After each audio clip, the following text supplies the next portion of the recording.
Bom, e sobre essa nova pesquisa, a gente vai conversar agora com o cientista político, professor da Getúlio Vargas, Eduardo Green. Tudo bem, professor? Bom dia, hein? Bom dia, Rafael. Bom dia, Stephanie. Professor, hoje faltam 11 dias para o dia 2 de outubro, né? E o presidente Jair Bolsonaro utilizou, aparentemente, é claro que a gente nunca pode dar isso como encerrado, mas utilizou praticamente toda a artilharia que ele tinha à disposição para tentar alguma movimentação mais drástica na distância entre ele e Lula. A gente pode lembrar dos auxílios todos, né? Auxílio Brasil, auxílio caminhoneiro, auxílio taxista, alteração no teto de gasto, discurso na ONU, ida ao velório da rainha Elizabeth, manifestação em 7 de setembro, atenua críticas ao Supremo, intensifica críticas ao Supremo, ou seja, né? Certamente ainda há algo a apresentar, mas aquilo que a gente imaginava que mais poderia alterar o quadro, não alterou. Por quê? Veja, Rafael, acho que é importante a gente considerar dados não só dessa pesquisa Quest, mas de outras, que mostram que, a despeito de toda essa artilharia pesada que você faz referência, a população, sobretudo aquela que deveria ser alvo desse pacote de benefícios que o governo colocou em prática, tem uma identificação muito clara de que foram medidas de cunho eleitoreiro. Ou seja, quase 60%, segundo essa pesquisa Quest que saiu na madrugada, traz uma afirmação muito forte, né, de que 60% dizem que o governo implementou essas medidas não porque está de fato preocupado com a vida das pessoas, mas porque ele tem intenções eleitorais por trás dessas ações. Então, isso é uma maneira que o eleitor tem de penalizar o governo porque não identifica ele como responsável. Uma segunda questão importante é que o ex-presidente Lula segue com uma folgada liderança nas pesquisas, e essa Quest mais uma vez mostra, entre os beneficiários do Auxílio Brasil. É muito grande a diferença que o ex-presidente Lula tem frente ao presidente Bolsonaro. Por quê? Porque o histórico dos governos do PT, particularmente do governo Lula, de ter sido muito mais fortemente identificado com o combate à pobreza, com o combate à fome, com a implementação de políticas sociais. E esta memória afetiva, ela é muito consolidada na cabeça do eleitor, que tem respondido, não só nessa pesquisa como em outras, que para tratar dos temas da fome, da pobreza, do desemprego, o ex-presidente Lula é identificado como mais capaz do que o presidente Bolsonaro. Então, mesmo que esse conjunto muito pesado de medidas, que tem inclusive gerado muitos problemas do ponto de vista fiscal, de quebra das leis eleitorais, de rompimento da medida constitucional do teto de gastos, ainda assim o ex-presidente Bolsonaro não consiga reverter, e não tem conseguido reverter até agora. Nós estamos falando de pelo menos tendências que já se acumulam desde que essas medidas foram implementadas, e nada indica que nas próximas 2 semanas ou nos próximos 11 dias essa tendência venha a se reverter, pelo menos considerando esse pacote de benefícios que o governo julgava ser a bala de prata para reverter a posição que Bolsonaro ocupa frente a Lula. Professor, eu queria que o senhor olhasse também para o outro polo, né, dessa disputa eleitoral, porque são esforços de um lado e de outro, né, na tentativa de melhorar os seus números nas pesquisas. E a gente vê uma manutenção de ambos os lados, né? O ex-presidente Lula agora variando para cima, né, desde a última pesquisa, claro que comparando aqui Quest com a própria Quest, para a gente comparar sempre abacaxi com abacaxi, mas a gente vê uma manutenção. E principalmente quando a gente olha para aqueles dois pontos em que as campanhas vinham se desdobrando, se esforçando muito para tentar atingir o eleitorado feminino e também o eleitorado da região sudeste, né, onde está 40% dos eleitores brasileiros. Um esforço das campanhas enormes para conversar com esse público e principalmente entre esses dois, né, entre as mulheres e os eleitores do sudeste, a gente vê uma estagnação dos dados até aqui. Sim, acho que começando, Stephanie, pela sua primeira questão, o presidente Bolsonaro, ele, mesmo que ele se esforce muito para colocar a primeira-dama, Michele, no palco da campanha, mesmo que ele tente, por meio do seu discurso, dizer que o seu governo implementou políticas em defesa das mulheres, a sua conduta o condena. E as mulheres o penalizam e acho que vão seguir penalizando o presidente por conta da sua conduta misógina, por conta dos seus discursos machistas, por conta de práticas que, bom, a população, o eleitorado feminino percebe que é claramente contraditório o discurso e a prática que ele tem adotado. Por isso que Lula segue mantendo uma folgada distância em relação ao eleitorado feminino, e eu não creio que que esse percentual venha se reverter no sentido de aumentar o voto para Bolsonaro. O que talvez possa acontecer neste eleitorado feminino é nós observarmos as mulheres evangélicas, porque no eleitorado evangélico de mais baixa renda, Bolsonaro segue tendo vantagem frente ao presidente Lula, o ex-presidente Lula. Talvez aí possa acontecer alguma movimentação na margem, eu diria, mas eu quero crer que Lula seguirá tendo uma grande dianteira em relação a Bolsonaro neste eleitorado.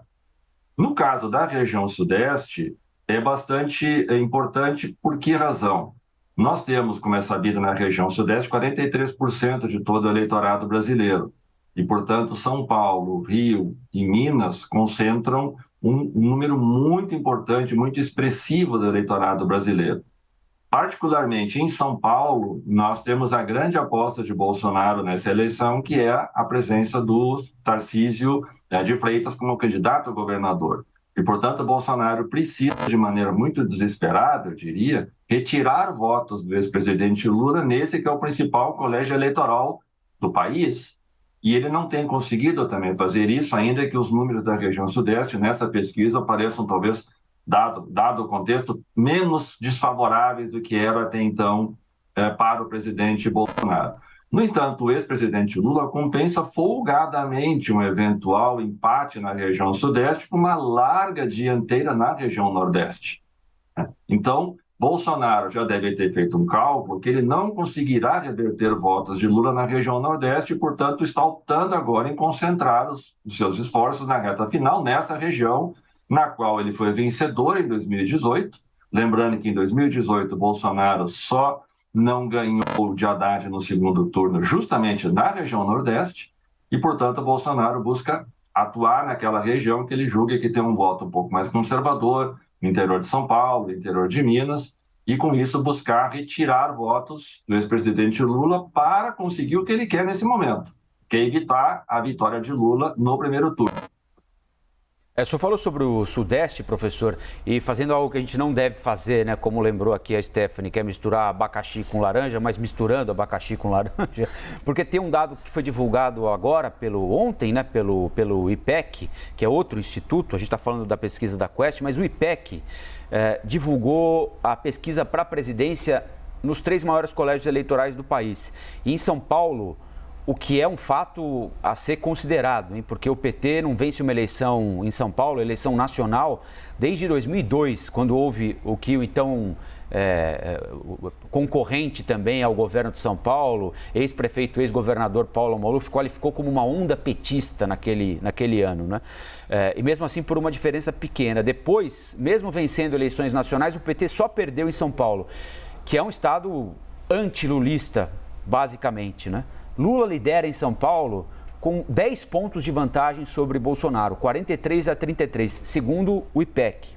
Em Minas, Lula tem 46 e o presidente 35. São 15 pontos de vantagem em Minas. Então, 10 em São Paulo, 15 em Minas e no Rio tem um empate técnico entre eles, mas com Lula à frente de Bolsonaro. Lula com 41 e Bolsonaro com 36%. Então, para ilustrar como é que está a situação agora nesses 3 colégios eleitorais, de acordo com outro instituto, de acordo com o IPEC, né?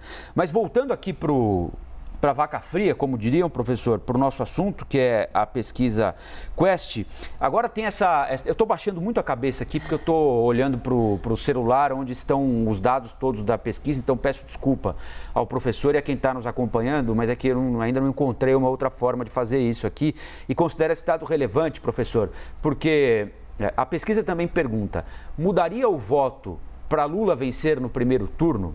E aí, os eleitores de Ciro Gomes, 63% dizem que não, 33% dizem que sim. Ou seja, 1/3 dos eleitores de Ciro dizem que podem mudar o voto para Lula vencer no segundo turno. Os eleitores de Simone Tebet, 24%, dizem que sim, que mudariam o voto para Lula vencer no primeiro turno. 72% não. Dos outros candidatos todos, né, que somam muito pouco, mas enfim, de pouco em pouco é que se constrói o cenário de primeiro turno, 28% dizem que poderiam mudar o voto para uma vitória de Lula no primeiro turno.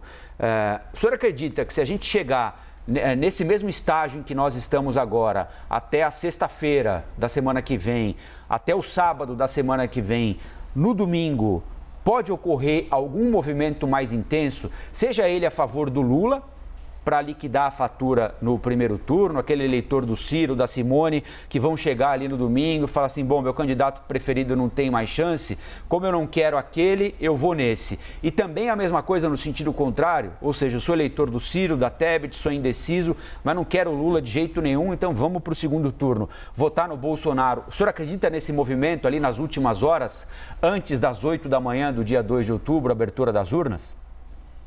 Sim, Rafael, eu acredito nesse movimento pelo histórico de eleições. Veja que em 2018, o hoje candidato a vice-presidente na chapa de Lula, Alckmin, foi vítima do voto útil, justamente porque vários eleitores não queriam a volta do PT e transferiram o voto dele para Bolsonaro. Então, e não tem sido incomum que no Brasil esse tipo de manifestação aconteça justamente na última semana e se acelere de maneira substancial nos últimos dias, inclusive no próprio dia da eleição. Então, esses números que você traz, que têm oscilado, dependendo dos institutos, mostram que aquilo que a gente chamaria do voto já decidido, que está, segundo a pesquisa Quest, um pouco acima de 75%, indica que ainda há um percentual dos eleitores inclinado a mudar de voto.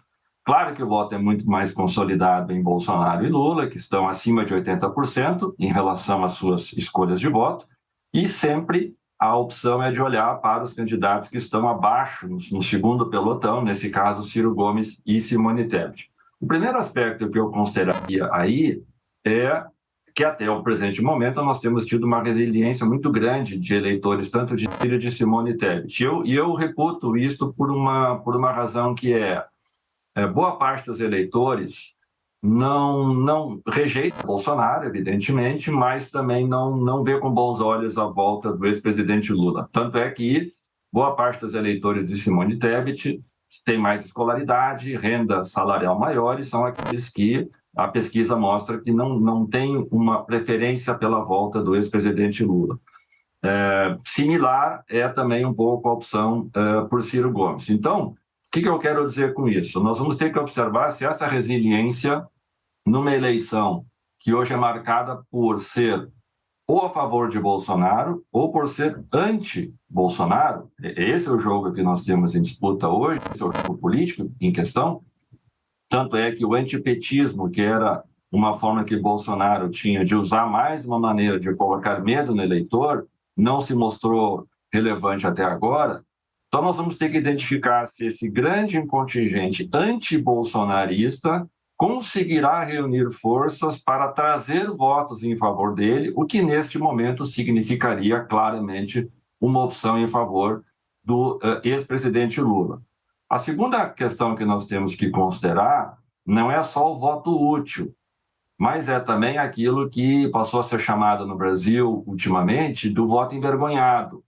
É aquele eleitor que hoje até manifesta externamente apoio ou a Tebet ou a Ciro Gomes, mas que vai votar em Lula e que não manifesta hoje claramente a sua opção por receio. Nós temos problemas de violência na campanha, nós temos eleitores sendo coagidos e, portanto, este movimento que, por exemplo, aconteceu na eleição de Trump em 2016, as pesquisas não indicavam a vitória de Trump, mas o voto envergonhado no republicano acabou levando ele a ser eleito presidente. Então, pode ser que esses movimentos aconteçam.